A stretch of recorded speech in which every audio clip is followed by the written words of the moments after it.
সারদা কিচেনে আপনাদের ওয়েলকাম জানাই। আজকে আমি সারদা কিচেনে বানাতে যাচ্ছি পনির হেনা।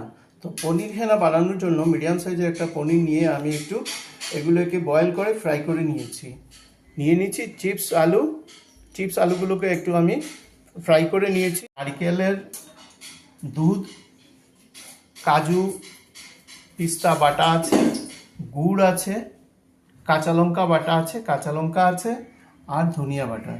তো এগুলো দিয়ে আজকে আমি বানাতে যাচ্ছি পনির হেনা। তো আপনারা আমার সাথে থাকবেন। রেসিপিটা কীরকম হলো নিশ্চয়ই কমেন্টের মধ্যে জানাবেন। দিয়ে দিলাম শুকনা লঙ্কা সম্বাদ, দিলাম কালি জিরা, তার মধ্যে ধনিয়াগুলোকে দিয়ে দিচ্ছি, দিয়ে দিলাম কাঁচা লঙ্কা পেস্ট, পোস্ত বাটাগুলো তার মধ্যে এখন আমি একটু টানিয়ে নিচ্ছি। আমার মশলাগুলো টানানো হয়ে গেছে, তেল ছেড়ে দিয়েছে। এখন আমি তার মধ্যে আলুগুলো দিয়ে দিলাম, স্বাদ অনুসারে এখন দিয়ে দিলাম লবণ।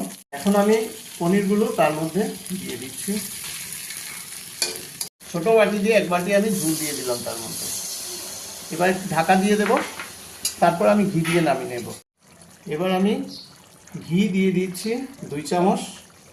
হেনা পনির কীরকম হলো রেসিপিটা তোমরা সবাই আমার ফুল ভিডিওটা দেখবে, দেখে তোমরা আমাকে কমেন্ট করে জানাবে আর রেসিপিটা ফুল দেখবে। Thank you, have a nice day.